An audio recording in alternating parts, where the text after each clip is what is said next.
Good afternoon, everybody. Good evening, everybody. It's Good late evening. for us. So good evening, everybody. Welcome to LessonPix Live. It's been a while since we've seen you guys. It's been A while. yeah, all right. It's been half a pandemic since we've seen you, and we're delighted to have you. We've got a big year started. LessonPix. The year's taken off We have like started. crazy. We're off and running. Yeah, and it's been a fantastic year. We're really delighted to see everybody using us and calling in and telling us everything that's working. It's great. And we're glad you joined us today. We've got some friends of ours that have their own new gig here that we're gonna. Our first show back is not about It's lesson not about picks. I'm sure we will probably mention LessonPix. We might mention Beth's lesson here, picks. so Beth's here, so we will talk about LessonPix at some point. But in the meantime, what are we going to talk about today? I mean, LessonPix is a phenomenal tool. Yeah, but I think we're going to that's not going to be it. So we have the authors of the Inclusive Learning 365 book. Subtitle is EdTech Strategies for Every Day of the Year. And it's actually a hit. It's been doing really well. I think it was it's actually a hit. Yeah. So we'll go over. That was really nice. That really tugged at my heart. Makes it worse. Actually, I do know better. But it is, I believe, one of ISTE's best published books, and it's going very well. So we're gonna have 3 of the 4 authors are on. We invited the 4th. We have the 4th here. He doesn't love us anymore. But let's go ahead and go into and bring on the guests we do have. We have Mike Murata from DRNJ, the Disability Rights New Jersey, and a ton of other stuff. I'll answer any of those things. Yes. Yeah. Karen Janowski, a longtime friend of ours from ATIA and AT Chat, occupational therapist in Massachusetts. Yes. And Beth Potts, our very own. We're very proud to say our very own. Quite the get, I've been told repeatedly. Amy Goldman found me in an airport and said, "That was quite a get when you got Beth." I'm like, yes, it was. But we have them here to join us, and we're excited. So we're going to talk about your new book. We're going to talk about some other stuff going on in AT land and AAC land. And I was told that I did not have to to take any known questions. I could just throw curveballs at you, and you are all ready. We're all winging it. Actually. We're all winging it. We're all winging it. And we will figure this out. But why don't we start with so Beth? Forgive me. Let's talk with somebody other than Beth because she's always on our show. Karen, Mike, which one of you wants to give me the basics of this book for a second? What did you do? What's the book about? I'll take it all. So the book is, let me just tell you, every educator needs this book. It's all about thinking in new ways to reach every learner. It's about adopting an inclusive mindset and really evaluating what that looks like. And so it looks like, if you've seen the book, we've heard, whoa, look at how thick it is. But what's exciting about it is it's not a book you read cover to cover. You open up to any page, and every day there is a new strategy to read. Every page is a new strategy that encompasses the inclusive uses, some descriptions, some sample ideas and sample tools, some resources. And it's all about improving your practice to meet the needs of every learner in your learning space. And it's talking about changing vocabulary. I mean, it's really a cutting edge, innovative book that every educator needs. And I've learned that even more this week after hearing a couple of teachers say, well, you know what? I've taught that way for 18 years. If they don't get it, it's not my problem. Or they don't belong to me, they're special ed. So, it's just, we want to help. Did you beat them when they said that? Call Mike or me. We'll come take care of it. That's all why right? the book. I like the direction this is already turning. That's right. It's all about reframing how we think, reframing how we work with the learners and empower them for success and independence. And I'll step aside for a moment and let somebody else add in. So I think that was great, Karen. I think it feels like the right book at the right time to help people navigate this new landscape in education where even more technology is constantly being brought into schools and this and that. And there's, we all know that more is not always better. Right is always better. And so thinking about ways that we can approach that, and give people some ideas of creative ways to meet all of the unique needs of your learner. A lot of it with tools that you already know. And I think that's a huge piece that I love. And I see Denise in the chat. I saw she said the same thing. Not just one tool for one thing, but different ways to look at solving a situation that you find yourself in. I don't want to call it a problem because it's not a problem. It's a situation that you find yourself in with a learner that needs to connect to the learning material. And it's been really fun. I called this book our pandemic labor of love earlier today to another group, because we worked on this for so long, and it really got us through that pandemic time. And it's exciting to see it in people's hands now, which is great. Well, yeah, and I think it's probably important that it's out now. The timing is probably excellent given what we're all going to be dealing with, right? Beth, you want me to? Sorry, I didn't see my own. I treat cobbler's children. I'm not worried about it. No, I mean, I think just to sort of, educators have had, they came through virtual teaching, right? Most educators are on the other side of virtual teaching, although many are still doing hybrid teaching. But it's not back to normal, right? And that's because what's normal has changed. Right. And so I think a book like this, which gives you bite-sized, digestible chunks of information that you can turn and use right away in the situations that you're in, is so important. I mean, I have a stack of to-be-read education books on my desk, but it's hard, right? Like, and I count myself as very fortunate in that, doing what I do right now, that I have fantastic bosses, and I have a fair amount of flexibility with my day that a classroom teacher doesn't have these days. I mean, so having something where it can be that just-in-time learning and have that opportunity. I've always approached professional development across my whole career as I want you to be able to walk away and use whatever I'm talking to you about right now immediately. And so I think a lot of that went into this book. We didn't want it to be, so there is some deep philosophy. Don't get me wrong. We want to change minds, and we want to change behaviors, and we want to change mindset. But we do it hopefully by immersing people in steps that they can take right away. And so then it becomes sort of like, how do you eat an elephant one bite at a time? So how do you develop an inclusive mindset? It's by doing one thing at a time. Excellent. Well, there you go. So we're all done. We can all go home now. Well, there you go. Thanks, everybody. Take care. Bye. No. And I think another thing too, Bill, and Lori, that we want to mention too, it's not, don't think that it's in addition to what you're already doing. As part of reflection, think about, is this something that I can replace? Can I replace one of these strategies with can I replace this, something I'm doing that's not as effective with a strategy that's incorporated in the book? And so we want people to have that paradigm shift in their thinking and really evaluate what they're currently doing, and does it in fact reach every learner? Are they reaching their learners with unique needs, with learner variabilities? Are they reaching their multilingual learners? Are they meeting the needs of their learners with different multicultural backgrounds? So it's an opportunity to evaluate some new ideas and rethink what you're currently doing, and replace instructional methods that aren't reaching every learner. And so we really want to empower educators while we are ultimately empowering learners for success. Excellent. Thank you, Karen. So we poked through your book. We did. We good thing. Yeah, exactly. I mean, it's your copy. You're able to bad, right? you want with it, I guess.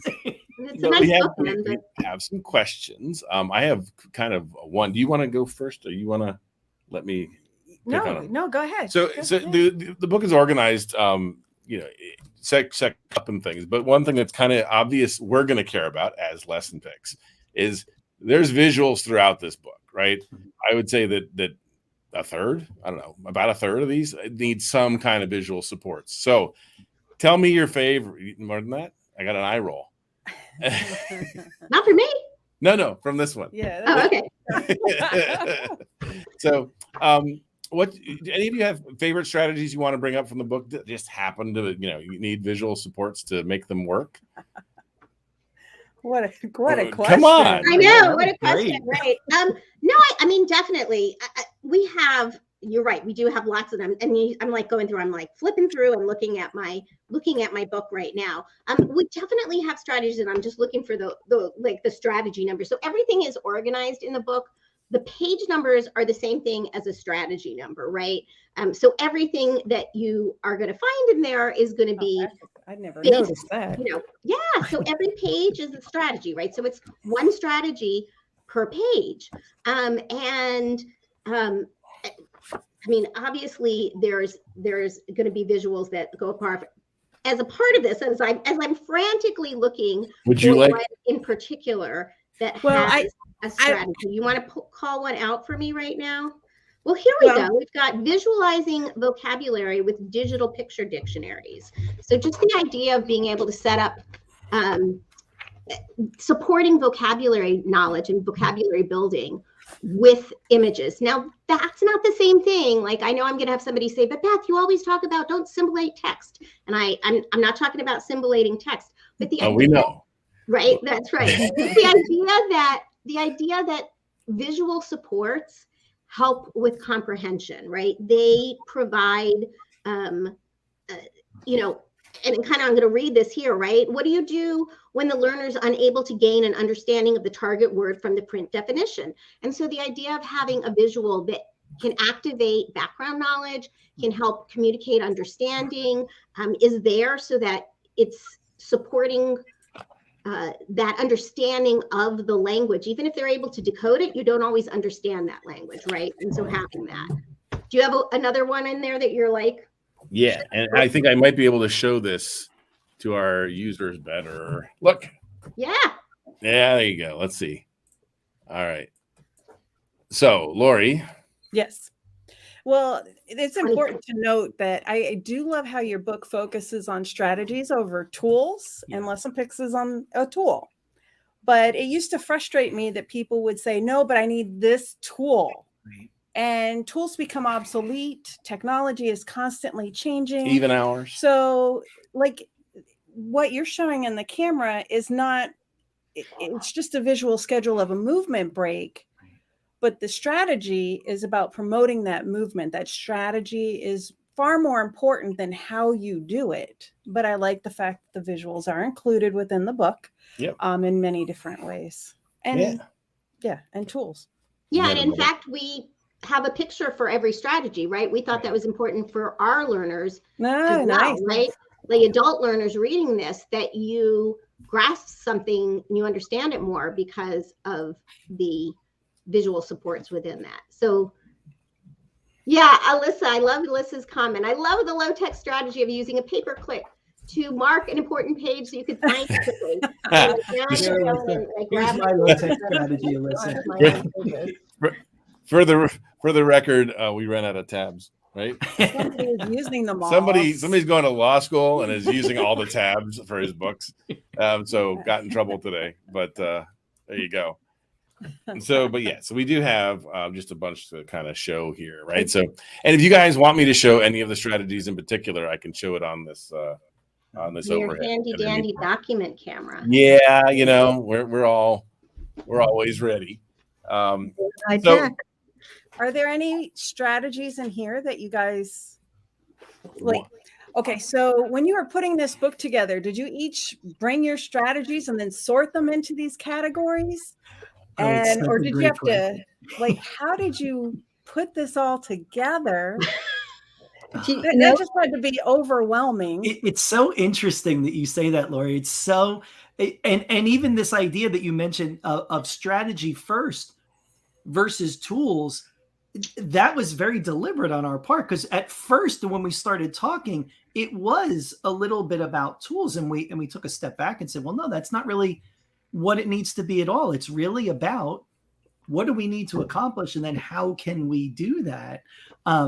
And I'll let Karen answer about the bringing our own stuff, because I know she was ready to jump on. Well, no, Mike, you were doing great. What I wanted to say is it took some rethinking on my part to even put strategies first. Yeah. And we had such fascinating and in-depth discussions along the way too, and philosophical debates. And really, I mean, it was a great opportunity for all of us to really think hard about what our own beliefs are and our own values.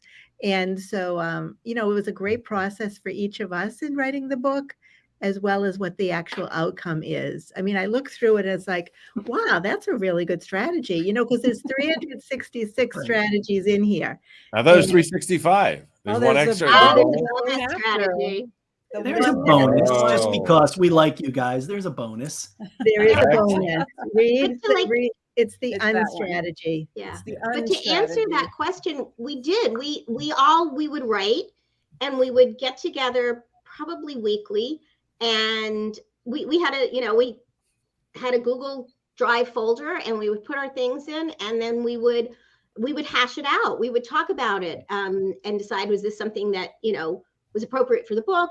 Was it really more than one strategy in one? Yeah. Or could we split this off? Was it? And that's how we. So we all just came in, and we all had different places that we came from, right?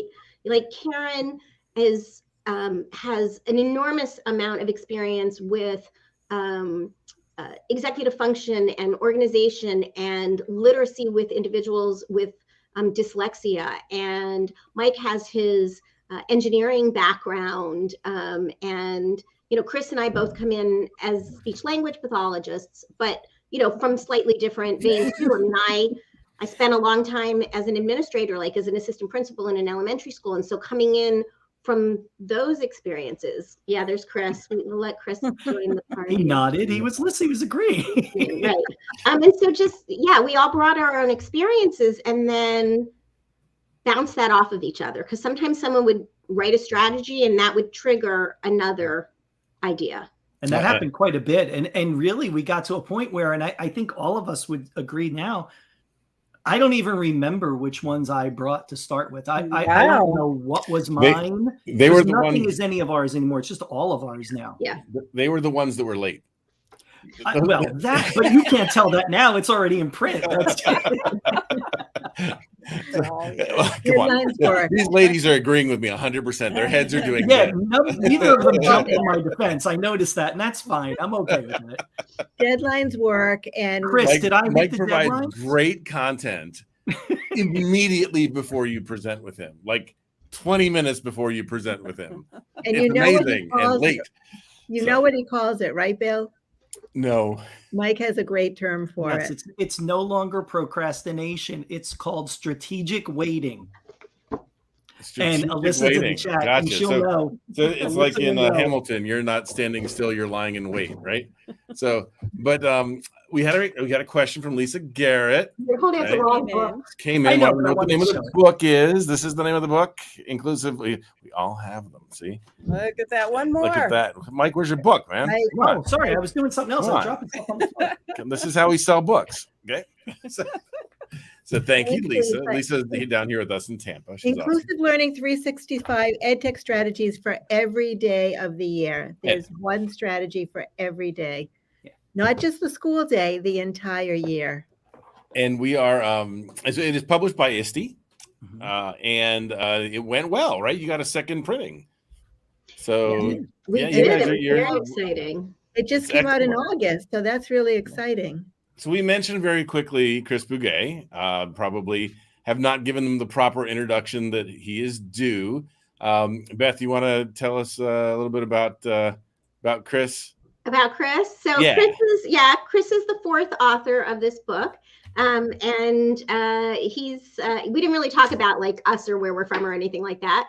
But he and I are both speech language pathologists, and we worked together for a really long time. And we have got to give Chris credit, because this actually came from an idea of Chris's. It came from actually a practice that his team in Loudoun County, Virginia, had been doing for many, many years. They had produced a calendar, a strategy of the day calendar, where they had, I've got one around here somewhere. I was going to ask. I've got one from, didn't do a calendar, or if I don't know what year this is. I don't know what year this is, but anyways, I have one of his. So his team had produced it, and eventually they had moved on from it. There, it was something that they had done, but everybody loved it, and so he had the idea of like, this would make a great book, right? Now, and then we were lucky enough that he thought enough of us to invite us in as authors. And so, yes, it was inspired by the calendars. But one of the things that you might notice if you have some of these calendars around, like us, is that the calendar was very much tool-based. And so when we started writing this, we really very, very deliberately switched it over to be strategy-based. It was the topic of a lot of discussion and debate on our part. Between us of what did we need to make us do that having that be that way. So yeah, so Chris Bouquet, who is he's at a parent meeting, I believe, this evening with his real job with Loudoun County Public Schools. So he's got like a parent evening thing. But Chris is here in spirit. Chris Bouquet. Bouquet. Bouquet is here in spirit. Go ahead. Can I go ahead with name again? So go for it. Oftentimes when Chris is asked, like, so we're all, when we're together and somebody says, okay, I want to make sure, we're pronouncing your names correctly. So Chris, how do you say your last name? And Chris will say Bouquet, like a happy ghost, which actually happens if you search in LessonPix for a symbol. This happens to be the symbol for the happy ghost. So Chris Bouquet is here in spirit. I love it. Okay. And not only in spirit, he will continue to haunt my home office. All right. Let's see if I can turn this off. There you go. Get back to here. All right. So couple other things are happening. Well, I have a couple more questions all about right. the book. Are we Let's talk done? about the book. No, we're not done. We're not done. We'll get to you in a little bit. She's, she got that CEO title. It's just work. Well, I had a couple questions. Okay. Would you like? Am I going to be showing books or us? Well, I can ask them. So I noticed that there's like no ages on any of these strategies. No, They're like, some of them do seem geared toward older students, and a lot of different technology tools. And then you go to another page and it'll be alphabet. Is that intentional? Yeah, it is. The whole idea of this is that it is to expand people's thought process about strategies they're using, and to put some kind of constraint on that doesn't seem in line with what the thought process was with the book. This is about giving people opportunities to broaden their approach to how they educate and how others learn in their space. And so, yeah, I like that there's no ages. And I like that, when someone says, well, what are the strategies that are for an early elementary? And I can say yes, because just try them. I mean, I think there's a lot of options here. And I think that's really powerful. Yeah, and some of the early literacy ones are probably just as effective for, late learners or older learners than the first grade, right? And that's the whole kind of the point around a strategy, right? Like taking something, if it's good pedagogy, it's going to generally be good pedagogy across ages and abilities. And so I'm just looking at one right now, strategy 186, sparking creative writing with pictures and word banks. And so initially you might be thinking about, well, that's going to be for much younger kids, but actually having, like, if you used one of that strategy and pulled up a picture and had a word bank to use with older writers. I mean, there's lots of times that high school students are at a loss as to like what vocabulary should they use, what should they start writing about. And so having some of that can really help you. Yes, it might be a perfect strategy for a young learner who needs to have a lot more support and direction, but it might be given, by tweaking the vocabulary up and making it a lot more sophisticated, might be just as valuable a strategy for an 11th grader in AP Lit. Right. Exactly. Right. Because it doesn't say, Beth, it doesn't say elementary level word banks. Right, It just says exactly. word banks. And I think that's what's so powerful. And here's another example, strategy 191, creating and sharing audio stories. Now, again, that can be pre-K all the way through grade 12. So even trying to determine what age range and what grade level is best for, we want educators to bring their, it's an art and science of education. So they want to bring in their own skills and determine, this seems like one that would be very effective for my learners. So we're giving them the freedom to apply it, whatever they see and whatever strategy they would like to explore and implement. I mean, it's a great question, Lori, and I hope that our answers have given you a sufficient answer. Thank you. Yes, definitely. And while you have the book there, I'm going to kind of piggyback on that about not just age levels, but also the relationships. You talk about it in the beginning, the importance of developing the relationships, which I don't know when you started the book, but right now with learning loss and students coming back to school and not having interaction for the younger kids, almost all of their schooling years. How did you purposely embed that within each strategy, or like how is that integrated in the book? I'll take a piece of this. I think we made some real decisions when it came to language with the book. And one of those that you'll see throughout there is we use invite learners, right? And so it's that idea around you build relationships and you develop relationships between students and with students when you have mutual respect, right? And so instead of saying, have your learners do this or tell learners to do this, instead we put, and it was very deliberate, invite learners to do this. And it's something that we've chosen to do now in the work that we do in professional learning. Like when we are doing a webinar and we'd like people to respond in the chat, we say, we invite you to respond in the chat or to unmute yourself and speak on the mic. We don't want people to feel like there's pressure. There's enough pressure from everything else in life, right? We want learners to be invested in their education. And part of that is making them feel that they have choice and autonomy. I like that. Cool. I think you might have also noticed, like Beth just referenced, the change in vocabulary.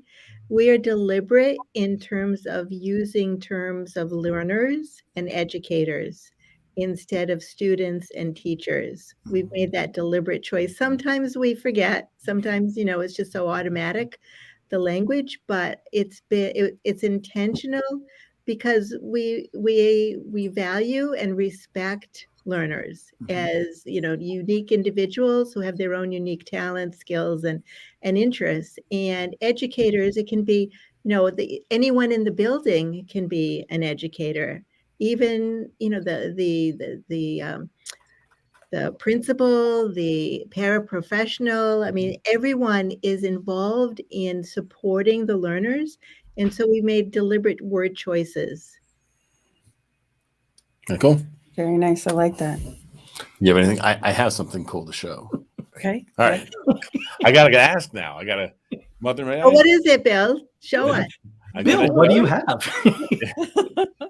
So, what's there? I just wanted to show some cool stuff about your book that I like. Right. So the first, just from a structural perspective, you have the standards, right? You have the ISTE standards. Right. And then you have a QR code on every page. Mike, love that. Geek out with us. Tell us what's on the QR code. Come on. I mean, this is the best. I didn't realize how much I enjoy design until we start talking about these kind of things. I love this idea because we all know that the minute a book goes to press, parts of it are outdated. Right. Things change, things get added, things are different. Every page on the book has a QR code that brings you directly to the book companion website, which has resources. It does. It has the links that are on that page But if we found other resources in the meantime, those are on those pages on our website as well. So as we go forward, our hope is as educators start using this book in their practice, they will share some of their experiences using these different strategies, and we would then place them on those pages as well. Very cool. And so that'll be something that grows over time. But that's one of those things I'm really excited about is hearing those kind of real world examples from people. That guy. Yeah. So like every chapter, every QR code, I know, isn't that a great one? Every QR code is going to take you to that website, to our website that has the links. We want to make it easy. It's great if you're, in a digital book, but a lot of times folks are bringing print books. And we wanted to make it as easy as possible for people to find the information and for us to be able to fix links change, links move. We wanted to make sure let me show them how this would work. I bet there are some people out there who don't know how QR codes work. Cool. And so QR codes, if you take any phone nowadays, any modern phone, open your camera and put it over the QR code, which is going to be hard for me to do without looking right here. And you see right there, it popped up and said open in Chrome. If I click it, it'll just take me to that page. And so it'll take me to the page. I hope it works. Or wouldn't that be embarrassing? Right? It takes me to Strategy 79, which is the page that I'm on, Strategy 79. Right? And it's got all the links that follow along. It's got the resources. It's got the ability to buy a book. If you're using your friend's book, you can buy your own. You can actually, it says here, you can use the contact form, get yourself put on in there. I just love the fact that you thought through, every page should have a QR code because people aren't going to be, this might not answer every question, or, this resource might go away. Yeah. And we need, because things go away. Resources go, everything other than LessonPix will eventually go away. Right. Maybe, but we're not going to tell them that. Don't tell them we're shutting down. I didn't say a thing. I need a job for at least the next 10 years, guys. We need visuals. So I don't know. It's just part of life. We're not going anywhere. They have icons on their books. Each chapter. Yes, I was just going to say that as you looked at the book. To denote. In fact, icon making is one of the strategies in the book. Make a logo. Make a logo. Make a brand logo. Right. Yeah. So, all right. Do you have anything else you'd like to go over? No. Go ahead. Are you sure? Yeah. Okay. I mean, if there's more, we'll. So since I have some of my favorite ATIA friends, we had ATIA news this week. I'd love to hear your take on it. Did you guys get the ATIA news this week about the guidance from the Department of Education? Or I get to tell you about it. I get to tell Mike about it. I'm like, did I see it? It's been a long week. I'm pretty sure today's Friday and not Wednesday. But so I have it up here. So I got a note from Alyssa, make sure that they know LessonPix is not going anywhere. No. So LessonPix is not going anywhere. So the last time I did this, it was April Fool's, and I made an April Fool's joke that our prices were going up to $400 a year, and it was the worst decision I ever made. I never heard the end of it. They were all so mad.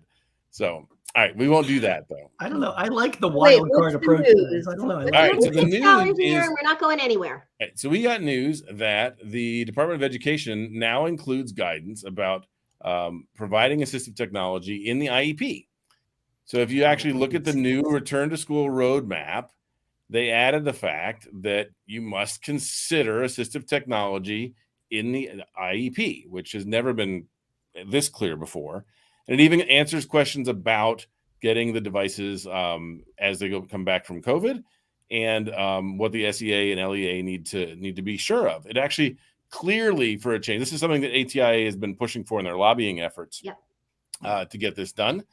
It actually references back to the CFR, which has always had like a one-liner, right? This one-liner has been in there, but now it's much clearer. And it says, as we come back from this pandemic, you have to do this. And I think Lori and I were talking about this. One of the things this will do is this requires teachers to say, they can't just say, I don't know what that means. This is very clear about what this means. It means you have to consider the fact that these people, these children, these students, these learners, sorry, Karen, these learners are going to need assistive technology, and you can't just ignore it in the IEP.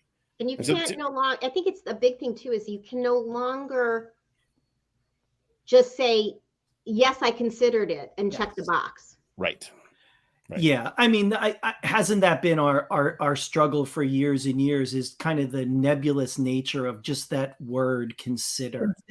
Right. It's just it has no anchor for people to grab onto, and without having like deep kind of reflective discussion about it, which some teams do, which is great. Other people have chosen to just say, well, yeah, I've done that, and they move forward, and I think it's obviously does a disservice. To the learner and their needs as we go forward. It will be interesting to see if it does, in fact, give more meat and power to the law. I mean, it was written in 1997. It was added into IDEA in 1997, and we were asked to consider whether the student required assistive technology. And then in 2004, they changed the wording from required to does the student need? And I'm using student because that's how it's written in the law. Does the student need assistive technology? Now, you can debate the difference between require and need, and we did do that. But I know in Massachusetts, somebody referenced how they just check off yes on their IEPs. In Massachusetts IEPs, we don't even have the checkbox. So it's just kind of hidden.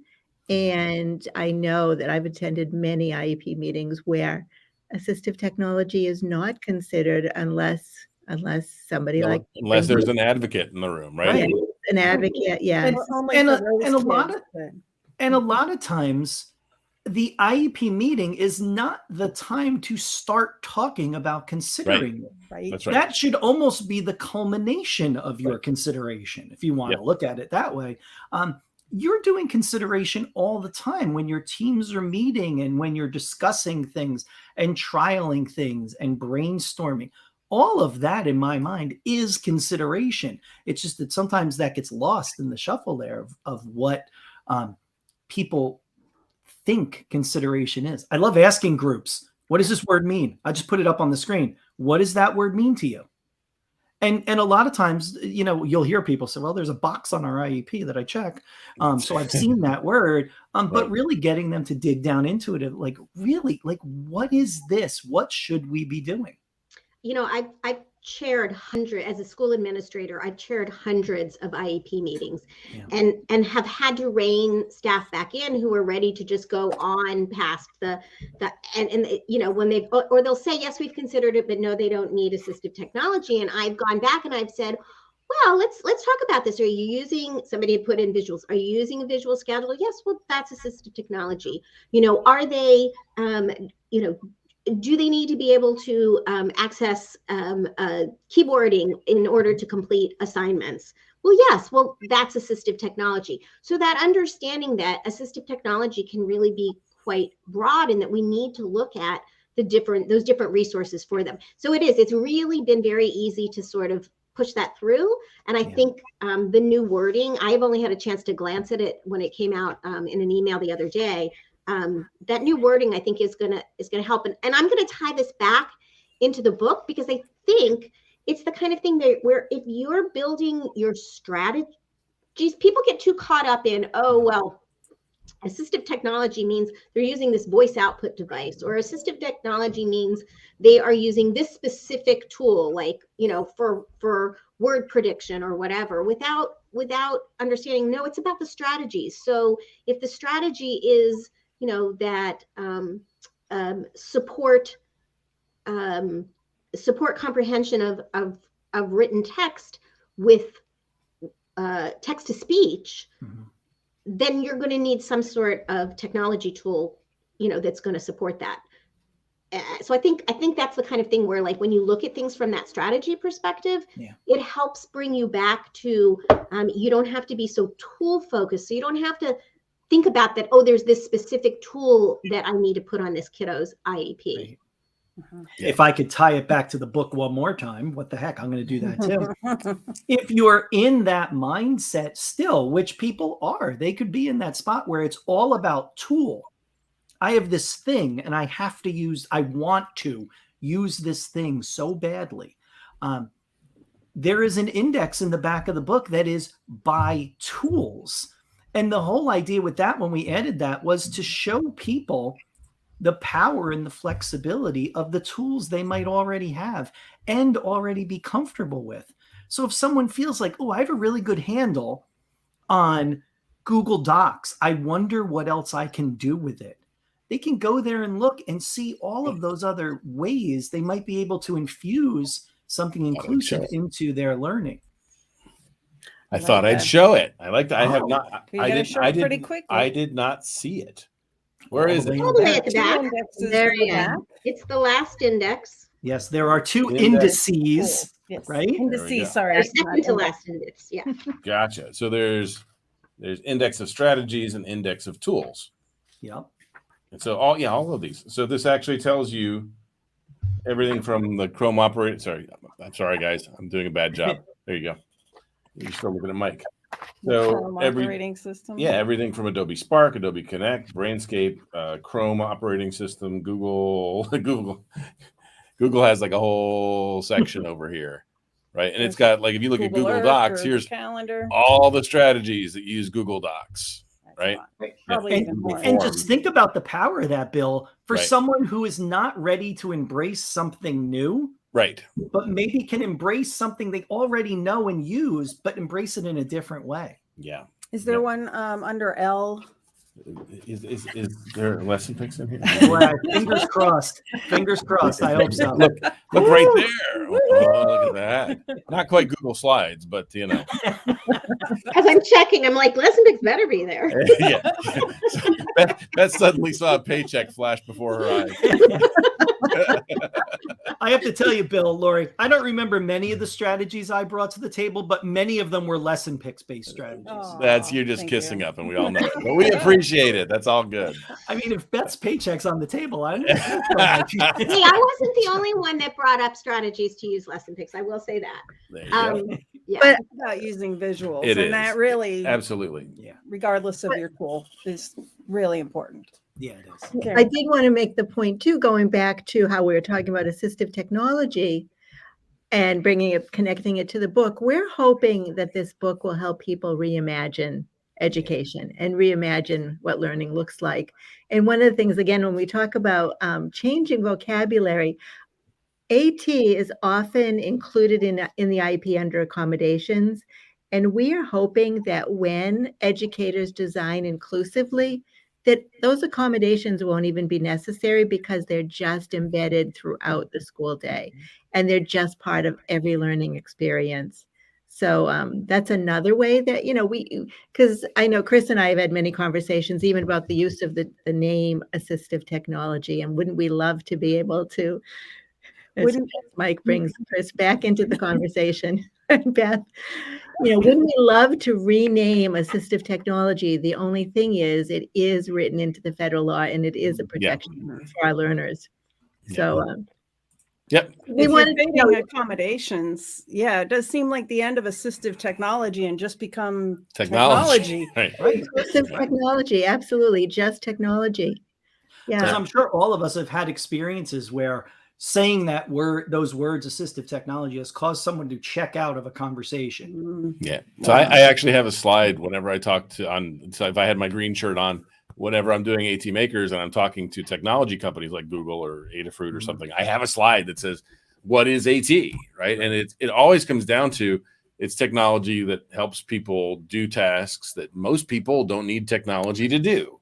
Yeah. Right. So, but even that's so gray, right? The truth is something that is just technology for one person is life-changing for the other. If you could you get them a mouse that actually works for them, it's magical for them. It's way more important than a mouse is to you or I, because we have other options, right? Yeah, that's so true. So I agree with you.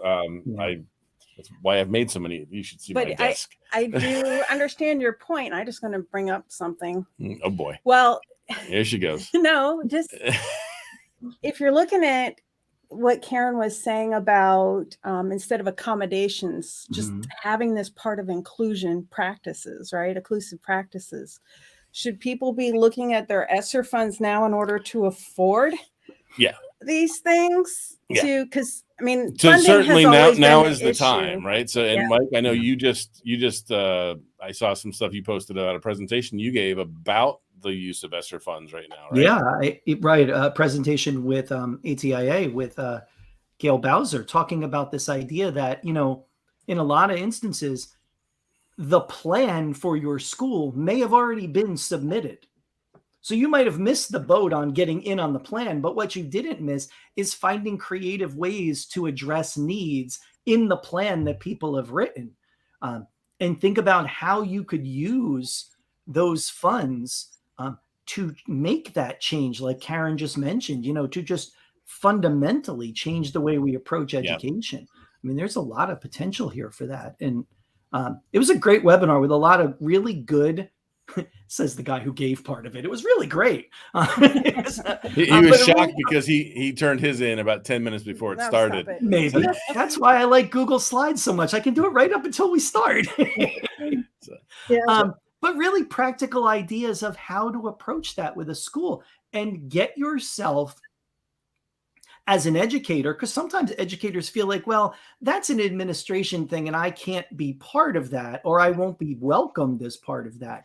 And most times that is not true.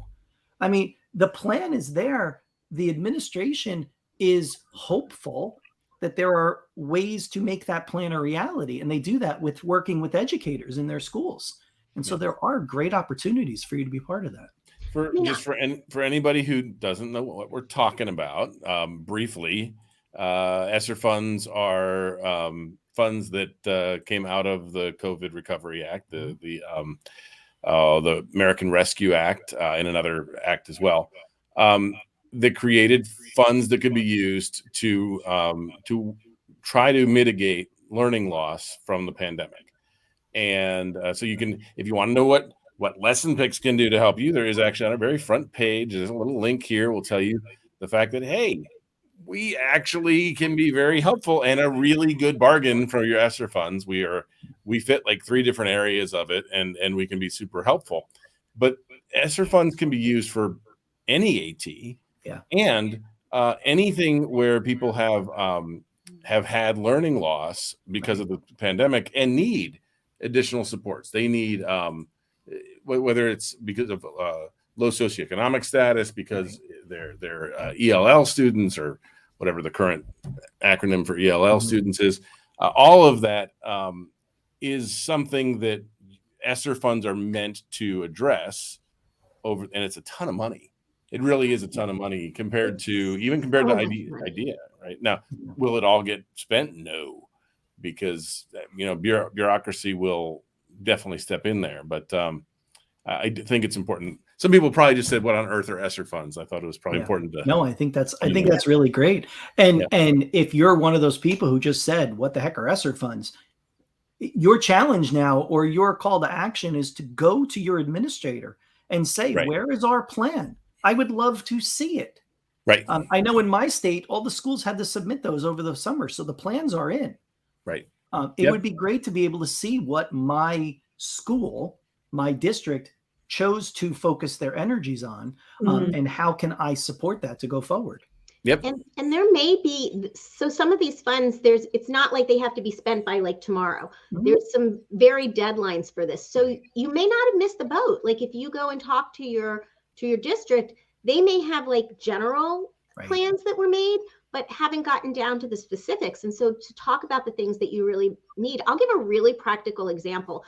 Back from, what was it, like 10 years ago, with ERA funds, we were able to change. So we were writing a curriculum. I was part of a curriculum writing team that was looking at making sure that curriculum was universally designed for learning. And so we were able to use ERA funds at that time for digital tools. We decided that the strategy was that we needed to be able to have flexible reading materials so that all learners could engage, regardless of whether the reading material was at whether they were able to access grade level material in print. And so having digital tools was one way to do that. And so we signed up for, we built into the curriculum some of these different subscription tools. And there was the concern like, oh, well, the money isn't going to be forever. And how do we keep going with this? Well, what ended up happening is, 10 years later, they're still using many of those tools because once they saw the impact that those tools had, because of the strategy of putting in flexible, accessible text in place, then they were able to continue to find money to fund those resources. It became a priority because there was a strategy in place that made the use of those tools important, right? And we were able to build that in. And it changed how educators fundamentally provided resources to their students. Yeah. That's a really good point. I think it's a really good point. Like even if those plans are in now, you're right. You haven't missed the boat on having your voice heard. What might happen though is you might be able to only work within the very loose structure that they have defined. For educators, we would need to be very creative on how we approach that. Because I think you're right. I think that most people had to put these plans in and there was a bit of a time crunch and it's like, oh, I just got to get this in. But there was not a whole lot of deeper thought. I'm just I'm commenting on the couple that I read that I saw that people submitted. The other thing to remember, Mike, is if the money has been spent on other things, the money that used to be spent there is now available. That's very true. Exactly. So, but it's certainly something for you guys to think about as we get back, try and get back to school and try and recover from. And listen, learning loss is real, right? People work their butts off to be able to do remote learning. We shifted dramatically last year to be able to help people who are doing remote stuff with the PowerPoint stuff. There's a ton of things people tried to do last year to try to overcome remote learning. But it was not the same as having a year of school, right? There are going to be some kids that did better in that environment, but they're going to be the minority. Come on, we're going to be seeing this. This is going to be a dip going forward in these kids' education for a lot of kids. Well, as far as classroom teachers go, we all became first-year teachers. Yeah. So, some flew and some struggled because we had switched to this online practice. So that's the way. Yep. Yeah, it's probably good and analogy. Your book is just filled with those tools and strategies to really look at and say, all right, what can I get now? Just what can benefit my practice, my classroom at this moment. So back to the book. Back to the book. That was impressive, Lori. Why don't you come around with us and be another little box when we go? Well, before we wrap, let's talk about that because it is important. Got, 2 minutes. I know we have 2 minutes. Go ahead, Karen. So I just need to acknowledge something that Denise added in the chat. And she said, that's really exciting to me to read as an author. It's back at 727. She said, as a K through 12 tech coach, this book has changed my coaching. Oh. And I mean, isn't that what we get excited about as authors? Because we do want to see that shift in thinking. We do want to see that it's facilitating change. So Denise, I just wanted to acknowledge that comment of yours and how exciting it is to me as a co-author to see that it has impacted your coaching, because ultimately that impacts learners. Thanks, Denise. That's awesome. Yeah, absolutely. Yeah. I'm glad we can throw that up there. So I do want to talk briefly. We are going to, you had said we should help you guys sell the book. Well, we kind of will a little bit, right? So we're going to have signing parties, Beth. Yes. Yeah. So anybody that's going to ASHA in DC next month, we will. We don't know the exact time yet. I need to check with Chris. But Chris and I will both be at ASHA, and so we'll be there, and then we'll have a time at the LessonPix booth where we'll be able to sign copies of your book. So bring them with you if you have them. And then also all 4 of us will be in person at ATIA at the end of January, and we'll definitely have a signing time there at the LessonPix booth as well. So we're really grateful to LessonPix for letting us showcase our book there, and you're welcome. For you guys to have a chance to be in person with the authors. And for the record, that is the only we aren't really part of this book, other than we love Beth.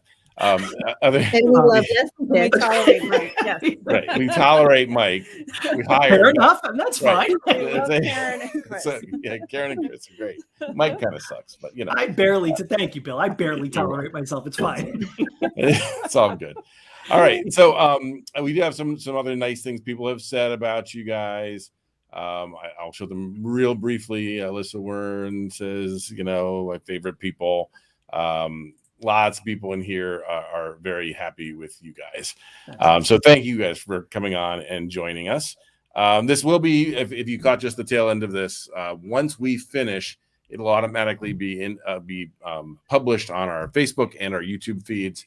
And so they'll usually about 10 minutes it'll be available.